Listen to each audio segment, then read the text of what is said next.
श्री अकाल। कैसे हैं आप लोग? उम्मीद करती हूँ ठीक होंगे, खुश होंगे। मैं हूँ हजी काली और मेरे साथ तारिक नियाजी। मुझे पता है आप क्यों खुश है।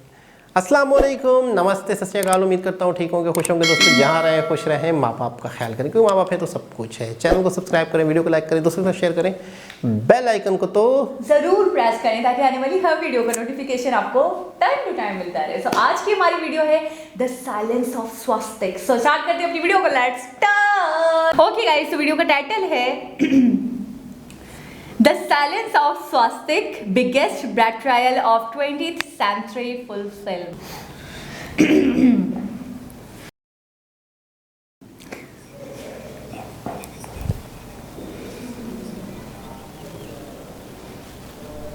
सभ्यताओं के प्रतीकों को रेगिस्तान बनाने का प्रयास सदियों से रहा है।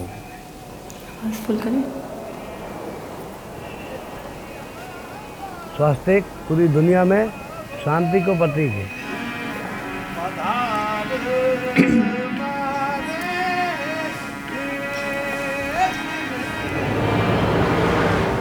परंतु जीवित सभ्यताएं तो रेगिस्तानों को चीर कर अपना परिचय दे देती हैं। क्या बात है वाकई।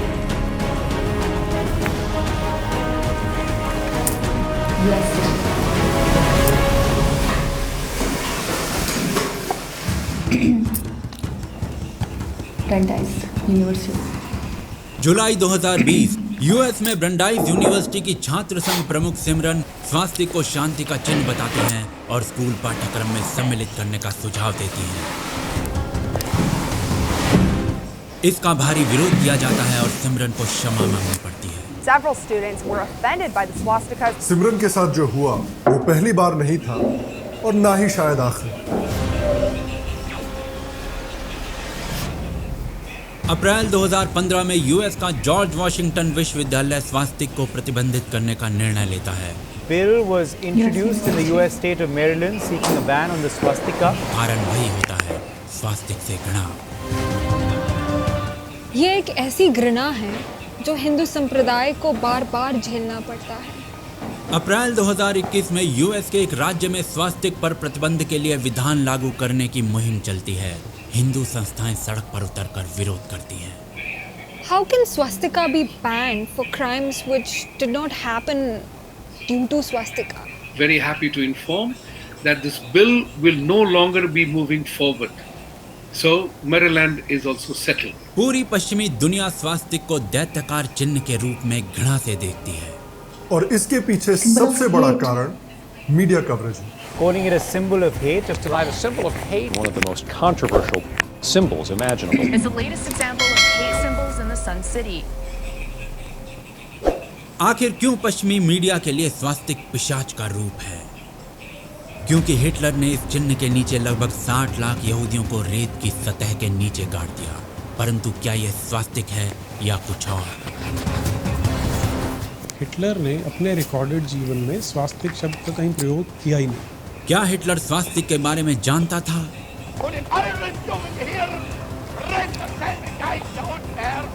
यदि नहीं तो क्या है ये जो 60 लाख यहूदियों को लील गया? कौन है वो लोग जिन्होंने शांति के चिन्ह को शैतान का प्रतीक बना दिया? षड्यंत्रों की दुनिया में इतिहास षड्यंत्रकारी बनाता है। कमर कस लीजिए क्योंकि तूफान आने वाला है। पाबंदी हाँ कुछ देशों में या कुछ जगहों पे, तो वजह रीजन तो वो अभी पता चलेगा। द साइलेंस ऑफ स्वास्तिक, इसको शैतान का बताया जा रहा है या स्वास्तिक।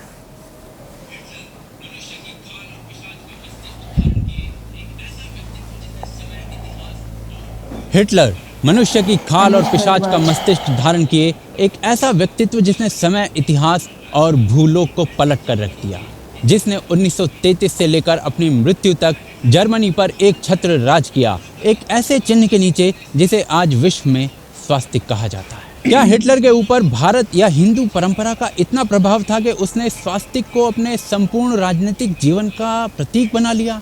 इसका परिचय लेने के लिए झांकना पड़ेगा हिटलर के दिए गए भाषणों और किए गए कार्यों में। Hitler a chronology of his life and time, ये पुस्तक विनाश की ओर पग बढ़ाने वाले उन सारे भाषणों और वक्तव्यों को अपने गर्भ में समाये है जो हिटलर ने दिए या लिखे। हमें बस अल्ट्रासाउंड करना है और इस अल्ट्रासाउंड के लिए डॉक्टर होने की नहीं, बस एक सीधे मस्तिष्क की आवश्यकता है।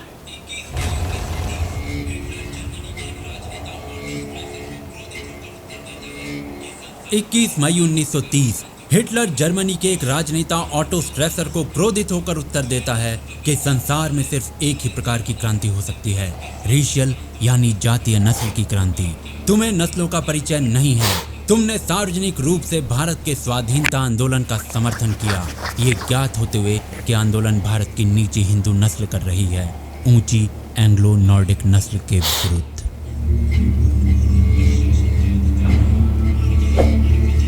आगे हिटलर कहता है कि नॉर्डिक नस्ल को संपूर्ण भूलोक पर शासन का अधिकार है और यही हमारी विदेश नीति रहेगी। 4 दिसंबर 1931 हिटलर एक प्रेस वार्ता में इंग्लैंड से मित्रता की पैरवी करते हुए कहता है कि यदि भारत ब्रिटिश आधिपत्य से मुक्त हो जाता है तो ये जर्मनी समेत संपूर्ण संसार के लिए बुरी सूचना होगी। 26 जनवरी 1932 हिटलर एक उद्योग संघ में जर्मनी के सबसे बाहुबली उद्योगपतियों के सामने व्हाइट रेस यानी सफेद नस्ल के श्रेष्ठ होने की घोषणा करते हुए कहता है कि ब्रिटिश राज ने भारत को न्याय और नियम से बंदी नहीं बनाया, बल्कि सर्वाधिक क्रूर कुचक्रों से उन्हें रौंद कर उन पर शासन किया, जिसका आधार था ब्रिटिश लोगों की नस्ल का भारतीयों से ऊंचा होना। 27 जुलाई 1941 को हिटलर पूर्वी दिशा के क्षेत्रों को रौंदने का मत रखते हुए कहता है कि 2.5 लाख सैनिकों से इस क्षेत्र पर नियंत्रण किया जा सकता है। हमें ब्रिटेन से सीखना चाहिए, जिन्होंने 50,000 सैनिकों से 40 करोड़ भारतीयों पर बांध बनाया हुआ है। अश्विनी अग्रवाल।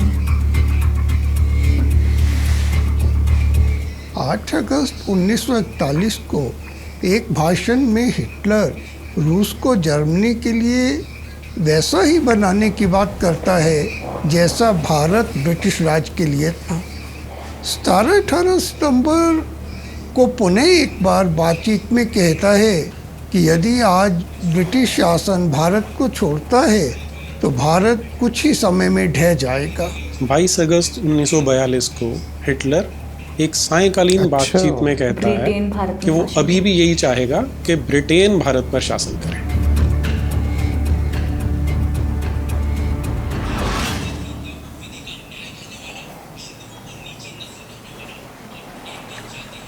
भारत की पराधीनता को विधि का न्याय कहने वाला, हिंदुओं को नीची नस्ल कहने वाला और ब्रिटेन के जाते ही भारत ढह जाएगा, ये कहने वाला हिटलर क्या भारत से जुड़े स्वास्तिक को अपने पूरे राजनीतिक जीवन का आधार बना सकता था? क्या यह संभव है? यदि नहीं तो सत्य क्या है? धरती के नीचे पानी तो बहुत है, पर तीर चलाए बिना फूटता नहीं, खुदाई तो करनी ही पड़ेगी।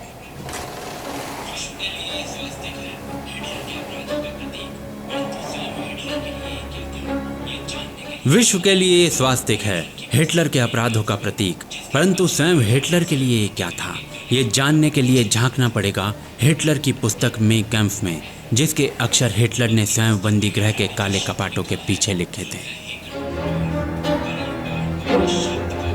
अपनी पुस्तक में हिटलर ने जो शब्द लिखा है वो है हेकन क्रॉइस। करीब 8 बार इस शब्द का प्रयोग है। जब इसका अनुवाद गूगल पर करते हैं तो स्वास्तिक आता है, परंतु जब हेकन और क्रॉइस को पृथक कर कर लिखते हैं तो अनुवाद होता है हुक्ड क्रॉस में। यही नहीं, नाजी जर्मनी अपने सैनिकों को जो तमगे देती थी, सभी नाम क्रॉस शब्द से अंत होते हैं। यदि गूगल पर अनुवाद करें तो क्रॉस आता है। उदाहरण के लिए रिटर क्रॉस बनता है नाइट्स क्रॉस, बैल्कान क्रॉस बनता है बीम्स क्रॉस, केवल हेकन क्रॉस का अनुवाद स्वास्तिक। ऐसा क्यों?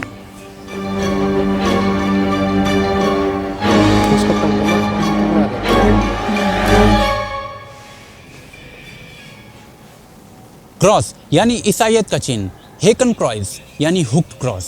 तो ये स्वास्तिक कब में बन गया? इसका उत्तर केवल एक शब्द का है, क्योंकि वो केवल एक नाम है, परंतु इसके पीछे खड़ी आत्मा से यदि परिचय करना है तो 2000 साल की सीढ़ियां चढ़नी पड़ेंगी, जिसके पार मानव खाल ओढ़े 60 लाख यहूदियों को कफन उड़ा दिया गया। और इस चढ़ाई के बाद आपको इतिहास का सबसे क्रूर छल दिखेगा। बहुत जालिम था, बहुत जालिम।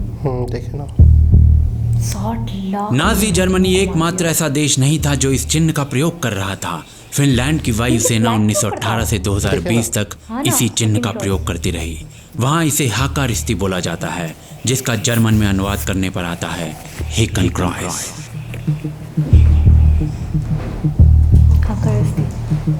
इसी प्रकार 1939 में बने ब्रिटेन के कंट्री काउंसिल हेडक्वार्टर में यूएस आर्मी की 45वीं इन्फेंट्री डिवीजन की वर्दी पर, फ्रांस की एयरफोर्स यूनिट N-124 के एयरप्लेन्स पर या रूस में 1917 के बाद छापे गए रूबल पर यह चिन्ह संपूर्ण पश्चिम स्वास्तिक जैसे दिखने वाले इन प्रतीकों से भरा पड़ा था।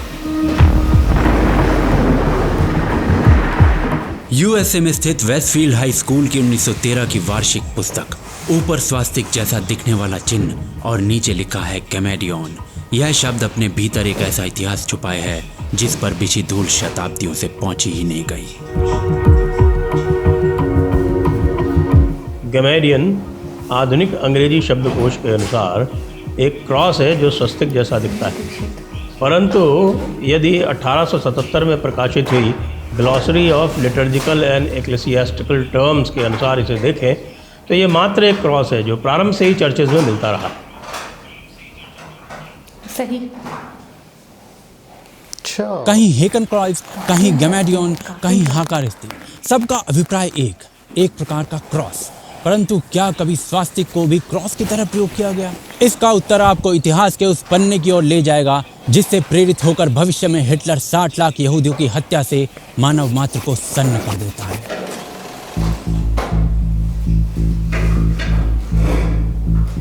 जर्मनी के एक आर्कियोलॉजिस्ट हेनरिक श्लाइमन 1868 में ग्रीस में यात्रा करते हैं, अपने मस्तिष्क में एक लक्ष्य लिए, पुरातन ट्रॉय नाम के नगर को ढूंढना। 1871 में श्लाइमन को प्राचीन ट्रॉय के अवशेष मिलते हैं जिन पर स्वास्तिक जैसा दिखने वाला ये चिन्ह होता है। हेनरिक श्लाइमन ये अवशेष और ये चिन्ह तुरंत चर्चा का विषय बन जाते हैं। 1885 में हेनरिक श्लाइमन की पुस्तक इलियोस प्रकाशित होती है फ्रेंच भाषा में। उसमें वो इस चिन्ह के लिए स्वास्तिक शब्द का प्रयोग करते हैं, परंतु स्वास्तिक से उनका अभिप्राय क्या था? पुस्तक में लिखे गए फ्रेंच शब्दों का सीधा सीधा अंग्रेजी अनुवाद दिखाता है कि श्लाइमन के मस्तिष्क में ये चिन्ह एक प्रकार का क्रॉस था जिसके लिए स्वास्तिक नाम प्रयोग में लाया गया। अच्छा। यह बात और स्पष्ट हो जाती है जब 1891 में इसी किताब के ट्रांसलेटेड संस्करण को मूल पुस्तक के साथ रखकर ये शब्द पढ़े जाते हैं। स्पष्ट लिखा है कि खुदाई में मिला यह चिन्ह एक क्रॉस है। श्लीमान की पुस्तक का अंग्रेजी संस्करण 1891 में प्रकाशित हुआ था, जिसमें उसने इस चिन्ह के लिए स्वस्तिक और हुक्ड क्रॉस का प्रयोग किया है 4 अलग अलग स्थानों पर। परंतु स्वास्तिक शब्द के प्रयोग का विरोध किया गया था। श्लाइमन ने अपनी पुस्तक इलियोस में बताया है कि कैसे उनके दोस्त और विद्वान मैक्स म्यूलर स्वास्तिक शब्द के प्रयोग से क्रोधित थे। अपना विरोध दिखाने के लिए मैक्स म्यूलर ने कहा था, भारत से बाहर स्वास्तिक शब्द का प्रयोग मुझे पसंद नहीं। ये भारतीय शब्द है और भारत के इतिहास में इसका प्रभावी अभिप्राय है। इस प्रकार के क्रॉस विश्व में कई स्थानों पर मिलते हैं जिनका उद्गम संभवतः एक हो या नहीं, परंतु यदि इन क्रॉसेस को स्वास्तिक कहा जाने लगा तो आम जनमानस एक क्षण में मान लेगा कि इस क्रॉस की उत्पत्ति भारत में हुई है और इस पूर्वाग्रह को समाप्त करने में बहुत समय लगेगा। 1894 में एक समय पलट देने वाली पुस्तक लिखी जाती है, द माइग्रेशन ऑफ सिंबल्स। इसके अध्याय 2 में लेखक लिखते हैं कि डॉक्टर श्लाइमन को ट्रॉय की खुदाई में गैमेडियन मिले थे और गैमेडियन शब्द का अभिप्राय इस पुस्तक में वो बताते हैं एक प्रकार का क्रिश्चियन क्रॉस। यहाँ स्वास्तिक शब्द का प्रयोग नहीं होता। आगे इसी पुस्तक में लिखा गया कि हिंदू नव वर्ष पर अपने बही खातों पर गैमेडियन यानी एक प्रकार का क्रॉस बनाते हैं, स्वास्तिक नहीं।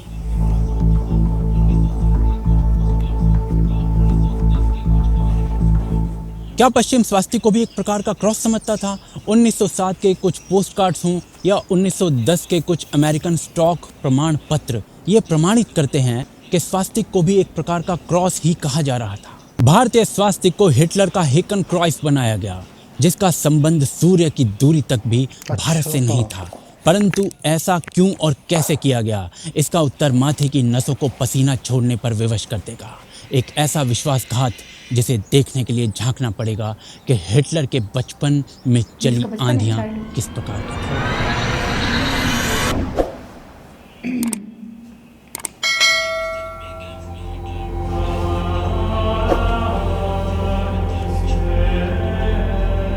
अपनी पुस्तक मे कैंप में हिटलर लैम्बेक कस्बे में अपने बचपन के आनंद से भरे हुए धार्मिक क्षणों को याद करते हुए बताता है कि किस प्रकार वो खाली समय में चर्च के प्रांगण में गायकी की शिक्षा लेता था और ऐसा करके वो चर्च के स्तब्ध कर देने वाले उत्सवों में पूरी तरह डूब जाता था।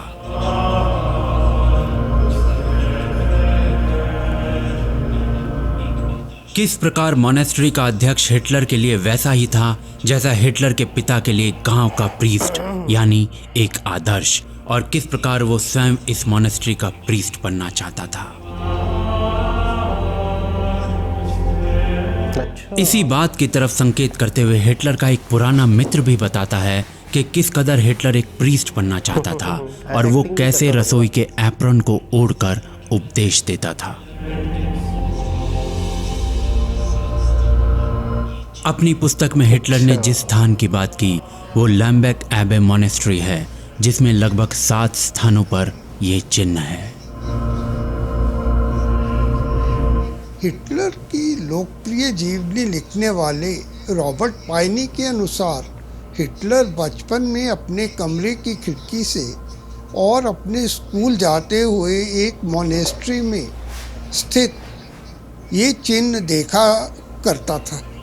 पाइनी के अनुसार यही चिन्ह नाजी हैंकन क्रोइज का प्रेरणा स्रोत है। वैसे इस प्रेरणा के बारे में हिटलर ने कभी स्पष्ट नहीं बताया, लेकिन क्रिश्चियनिटी का प्रभाव हिटलर के ऊपर बाल्यकाल से ही था और इस मॉनेस्ट्री से उसका संबंध इसी ओर संकेत करता है। एक क्रिश्चियन चर्च में इस चिन्ह का क्या अभिप्राय है और हिटलर ने इसे क्यों चुना? इन प्रश्नों के उत्तर एक ऐसी धुंध को हटाएंगे जिसके पार 20वीं सदी के सबसे बड़े विश्वासघात का शिलालेख लिखा गया। इतिहास को बदला गया। मानव शतरंज का वो खेल खेला गया जिसमें मोहरे केवल एक तरफा चल रहे थे। ये चाल भारत के असंख्य लोगों पर भविष्य में कठोर प्रश्न दागने वाली थी, जिनके उत्तर ढूंढने के लिए जानना पड़ेगा कि पश्चिम में स्वास्तिक शब्द का प्रयोग प्रारंभ कब हुआ।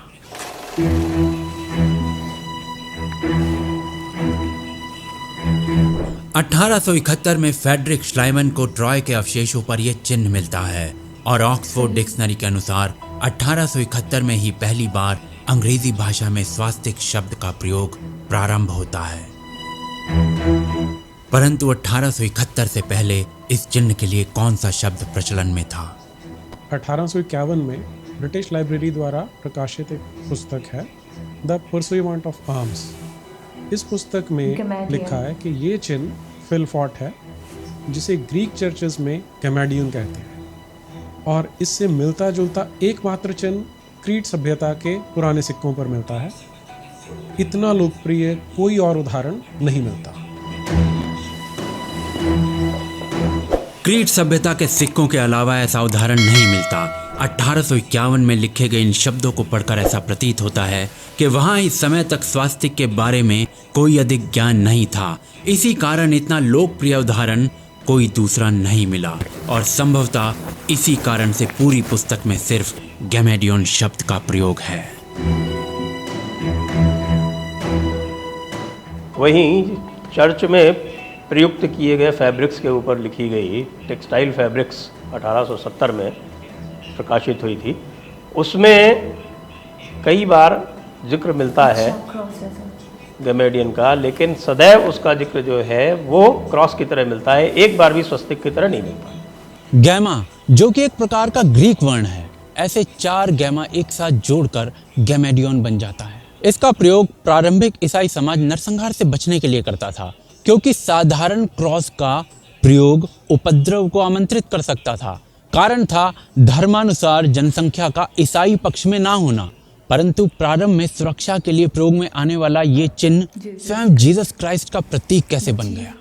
उत्तर आपके नेत्रों के समक्ष एक और मसीहा लाकर खड़ा कर देगा।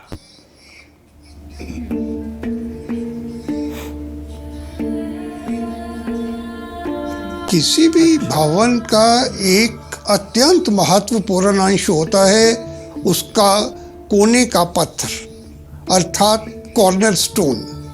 अगर किसी कॉर्नर स्टोन को बाहर से देखा जाए तो उसका आकार ग्रीक लेटर गामा की भांति होता है, जिन्हें जोड़कर गामेडियन बनता है। नेल्सन की डिक्शनरी ऑफ क्रिश्चियनिटी में बताया गया है कि गैमेडियन को जीसस क्राइस्ट के प्रतीक और कॉर्नर स्टोन के रूप में प्रयोग किया जाता रहा है। परंतु गैमेडियन के कॉर्नर स्टोन होने का इतना महत्व क्यों है? क्योंकि बाइबल कहती है कि स्वयं जीसस क्राइस्ट ईसाइयत के कॉर्नर स्टोन हैं।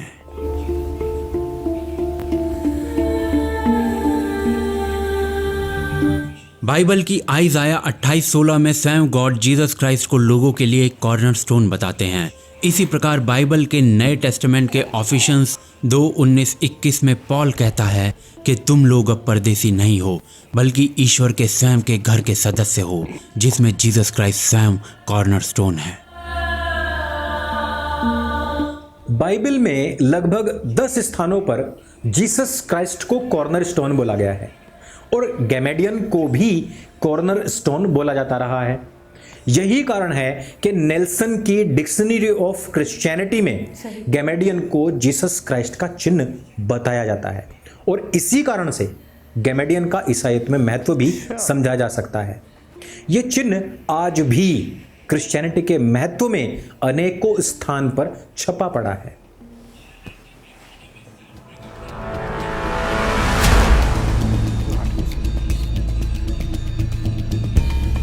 आयरलैंड के क्लिफोनी में सेंट ब्रिगेड के 8वीं शताब्दी के पवित्र कुएं और क्रॉस स्लैब पर, 6ठी शताब्दी में इस्तांबुल में बनी हागिया सोफिया चर्च में, 10वीं शताब्दी में लिखी गई क्रिश्चियन पांडुलिपि एग्बर्ट सॉल्टर के कवर पेज पर, नॉट्रे डैम के गॉथिक कैथेड्रल में या फिर लालीबेला में बनी मध्यकालीन चर्च में क्रॉस और हुक्ड क्रॉस को साथ साथ देखा जा सकता है। मेरोविंजियन डायनेस्टी द्वारा प्रयोग में लाए जाने वाले सिक्कों पर कई प्रकार के क्रॉस थे, जिनमें से हुक्ड क्रॉस एक था। इटली में मिलने वाले 11वीं शताब्दी के क्रिश्चियन आर्किटेक्चर के ट्रांसेना पैनल्स हों या बॉस्निया में मिलने वाले 13वीं से 16वीं शताब्दी के ग्रेवस्टोन्स, हम इस चिन्ह को देख सकते हैं। इस चिन्ह का पौराणिक चर्चेज या ईसाईयत से जुड़े स्थानों पर पाया जाना बहुत सामान्य है। यहाँ तक कि वाटिकन सिटी में पोप के आधिकारिक निवास में फर्श पर यह चिन्ह देखा जा सकता है।